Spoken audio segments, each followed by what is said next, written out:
Hi guys and ఇప్పుడు మాట్లాడదాం ఏడబ్ల్యూ grand స్లామ్లో ఏం జరిగిందనేది and wrestle dream pay per view ఏడబ్ల్యూది నెక్స్ట్ అక్టోబర్ 12th ఉంటుంది. అంటే ఇండియన్ టైమింగ్స్ ప్రకారం అక్టోబర్ 13th సండే మార్నింగ్ అయితే వస్తుంది. సో రెస్ల్ డ్రీమ్లో Bryan Danielson versus Jon Moxley for the AEW world heavyweight championship match. And ఇది probably Bryan Danielson last full time wrestling match అయ్యే chance అయితే ఉంది. అంతేకాకుండా తన ఛాంపియన్షిప్ కూడా కోల్పోయే అవకాశం అయితే ఉంది. సో నేను ప్రిడిక్ట్ చేస్తున్న ఇందులో జాన్ మాక్స్లీ బ్రయన్ డానియల్సన్ని ఓడించి న్యూ ఏడబ్ల్యూ వరల్డ్ ఛాంపియన్ అవుతాడు అని. సో మనం తెలుసుకోవాలంటే అక్టోబర్ 13th దాకానైతే వెయిట్ చేయాల్సి ఉంటుంది. దానికి కారణం ఏంటిదంటే బ్రయన్ డానియల్సన్ ఇంకా ఏడబ్ల్యూ కొత్త కాంట్రాక్ట్ అయితే సైన్ చేయలేదు. తన కాంట్రాక్ట్ August 1st అయిపోయింది. సో ఇవన్నీ డేట్స్ ఏవైతే వర్క్ చేస్తాడో అవి జస్ట్ వన్ ఆఫ్ బేసిస్ మీదనే. సో ఒక్కసారి తన ఫుల్ టైం కాంట్రాక్ట్ అంటే తను ఏదైతే నిర్ణయించుకున్నాడో నేను ఫుల్ టైం రెస్లింగ్ నుంచి దూరం అవుతా అని, సో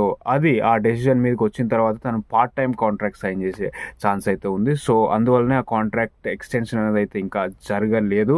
సో రెస్ల్ డ్రీమ్ వాషింగ్టన్లో జరుగుతుంది, టొకామా డోమ్లో. So Washington home town Daniel బ్రయన్ది కాబట్టి తన హోమ్ టౌన్లో ఫుల్ టైం రెస్లింగ్ నుంచి గుడ్ బై చెప్పే ఛాన్సెస్ అయితే చాలా ఎక్కువగానే ఉన్నాయి. సో అందువల్ల నేను ఎక్స్పెక్ట్ చేస్తున్నా బ్రయన్ ఓడిపోయే ఛాన్స్ ఉంది అక్టోబర్ 13th. సో ఈ రోజు గ్రాండ్ స్లామ్లో ఏం జరిగిందని మాట్లాడుకుంటే first match Nigel versus Bryan Danielson for the AEW world championship match జరుగుతుంది. ఇందులో నైజిల్ ఓడిపోవడం జరుగుతుంది. ట్యాప్ అవుట్ చేస్తాడు నైజిల్. ట్యాప్ అవుట్ చేసే ముందు థ్యాంక్ యూ అని కూడా చెప్తాడు బ్రయన్ డానియల్సన్కి. ఆ బెల్ లాక్ కనెక్ట్ చేసిన తర్వాత థ్యాంక్ యూ చెప్పి మరి ట్యాప్ అవుట్ చేస్తాడు. దానికి కారణం ఏంటంటే 15 years తర్వాత వీళ్ళిద్దరి మధ్య ఈ మ్యాచ్ అయితే స్టార్ట్ అయింది. 15 years ముందు రింగ్ ఆఫ్ ఆనర్లో వీళ్ళ ఫ్యూడ్ ఉండే. వీళ్ళిద్దరు ఒకటేసారి డబ్ల్యూడబ్ల్యూకి సైన్ చేయడం జరిగింది. బట్ నైజిల్ని డబ్ల్యూడబ్ల్యూ తీసుకోలేదు. దానికి కారణం ఏంటంటే తనకు అప్పుడు షోల్డర్ ఇంజరీ ఉండే, మళ్ళీ రిస్క్ ఎందుకు తీసుకోవడం అది ఇది అనేసి డబ్ల్యూడబ్ల్యూ వద్దని చెప్పింది నైజిల్ని. బట్ బ్రయన్ కంటిన్యూ అయ్యిండు అండ్ మనకి ఎంత సక్సెస్ సాధించిండో డబ్ల్యూడబ్ల్యూలో బ్రయన్ మనందరికీ తెలిసింది. సో వీళ్ళిద్దరు ఫార్మర్ ఫ్రెండ్స్ కూడా. సో ఈ మ్యాచ్ అయితే వెరీ స్పెషల్ రెస్లింగ్ ఫ్యాన్స్కి. 15 years తర్వాత వీళ్ళిద్దరి మధ్య match.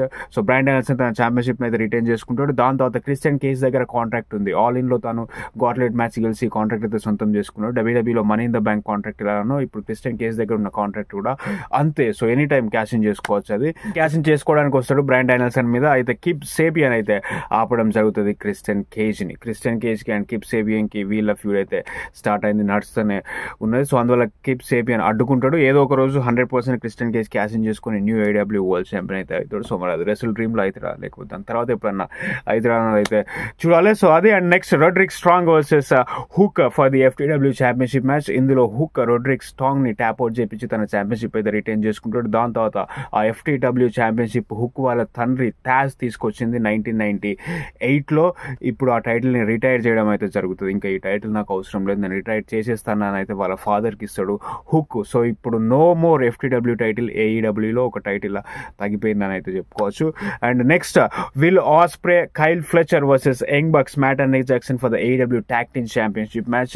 Very good fantastic match అని చెప్పుకోవచ్చు. యంగ్ బక్స్ నేనైతే ఎప్పుడు వచ్చినా ఎంటర్టైన్ గా ఫీల్ అయితే, నాకైతే ఎప్పుడు బోర్ కొట్టరు Young Bucks tag team. Will Ospreay and Kyle Fletcher high flying athleticism wise super tag team. Finally Young Bucks retain చేసుకుంటారు కైల్ ఫ్లెచర్ అండ్ విల్ ఆస్ప్రేని ఓడించి ఈ ట్యాగ్ టీమ్ మ్యాచ్ లో. అండ్ దాని తర్వాత మనకి సర్ప్రైజ్ డబ్ల్యూడబ్ల్యూ నుంచి తన కాంట్రాక్ట్ అయిపోయిన తర్వాత AEWకి వస్తాడు అని ఎక్స్పెక్ట్ చేసినాం కదా, అనుకున్నట్టే వచ్చేసిండు MVP. అయితే ఫస్ట్ ప్రిన్స్ నానా వస్తాడు, సర్వ్ స్టిక్లాండ్ మేనేజర్.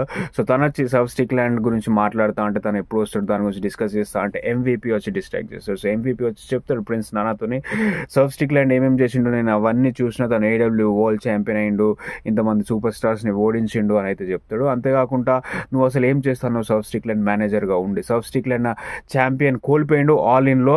అయితే ఆ ఛాంపియన్షిప్ గెలిచిన వ్యక్తి బ్రయన్ డానియల్సన్ ఇంకా నవ్వుకుంటూనే తిరుగుతూ ఉన్నాడు. అండ్ అంతేకాకుండా ఆల్ అవుట్లో స్టీల్ కేజ్ మ్యాచ్లో ఓడిపోవడం జరిగింది Swerve Strickland. But Hangman Adam Page ఇంకా తను ఎవ్రీ వీక్ AEWలో వస్తూనే ఉన్నాడు. సో వాళ్ళు రావద్దు, ఒకసారి నీ మేనేజ్మెంట్ ఫెయిల్ అయిపోయింది ఇక్కడ, సర్వ్ స్టిక్లాండ్ 2 matches ఓడిపోయిండు అని అయితే MVP చెప్తాడు. ఒకవేళ సర్వ్కి ఒక మంచి మేనేజ్మెంట్ కావాలంటే నా బిజినెస్ కార్డ్ ఇవ్వు అని అయితే MVP ప్రిన్స్ నానాక్ అయితే ఇస్తాడు. సో ప్రిన్స్ నానా కొంచెం కన్ఫ్యూజ్డ్గా చూస్తాడు. 100% హర్ట్ బిజినెస్ లాంటిది అయితే ఫామ్ చేసే ఛాన్స్ ఉంది. MVP వచ్చిందంటే బాబీ లాస్లీ కూడా వస్తాడు. సో ట్విట్టర్లో ట్రెండ్ అవుతుంది Swerve Strickland versus Bobby Lashley match మనం ఫ్యూచర్లో చూస్తామని. సో మనకు జరుగుతుందా లేదా అనేది మనకి నెక్స్ట్ కమింగ్ వీక్స్లో అయితే తెలుస్తుంది.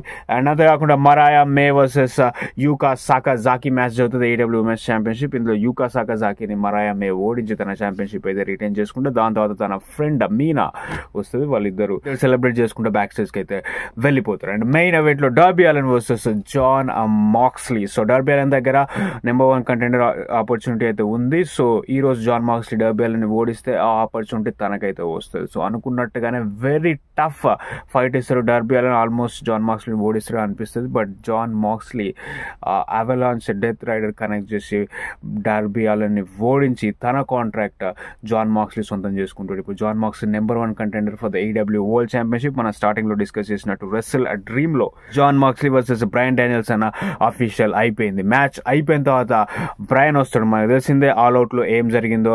బ్రయన్ ఛాంపియన్షిప్ గెలిచిన తర్వాత జాక్ పెరీ మీద జాన్ మాక్స్లీ అండ్ వాళ్ళ మెంబర్స్ వీళ్ళందరూ ఒకటే గ్రూప్ గా ఉండే BCC Blackpool combat club. దాని తర్వాత Jon Moxley, Claudia and Pac Bryan మీద టర్న్ అవడం చూసినాం. ఆ ప్లాస్టిక్ బ్యాగ్ తో బ్రయన్ ని చోక్అవుట్ చేస్తాడు ఆల్ అవుట్ లో. సో దానికి ప్రతీకారంగా బ్రయన్ డానియల్సన్ వచ్చి టైతోని చోక్అవుట్ చేసే ప్రయత్నం అయితే చేస్తాడు జాన్ మాక్స్లీ. ఇంతలోనే మనకి క్లాడియా, ప్యాక్, అంతేకాకుండా మరాయా షెఫీర్ వచ్చి అయితే ఆపుతారు.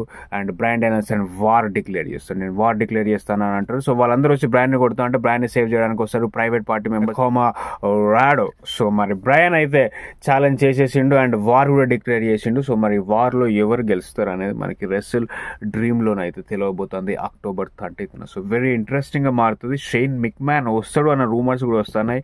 జాన్ మాక్స్లీ వైపు ఉంటాడు, ఒక ఇన్వేషన్ యాంగిల్ ప్లాన్ చేస్తాడు అని. సో మరి అది ఎంతవరకు నిజం అవుతుంది అనేది తెలుసుకోవాలంటే మనం ఇంకొన్ని వీక్స్ అయితే వెయిట్ చేస్తుంటాం. సో అది స్టోరీ గైస్. అండ్ మీకు ఎలా అనిపించింది AEW గ్రాండ్ స్లామ్ అనేది కింద కామెంట్ చేయండి. అంతేకాకుండా AEW కొల్యూషన్ గ్రాండ్ స్లామ్ కూడా ఆల్రెడీ టేప్ అయితే చేసిండు. అది మనకి సండే మార్నింగ్ అయితే వస్తుంది. సో దాని స్పాయిలర్స్ కూడా ఆల్రెడీ ఉన్నాయి. నేను నెక్స్ట్ వీడియోలో కవర్ చేయడానికి ట్రై చేస్తాను. సో అది thank you so much for watching.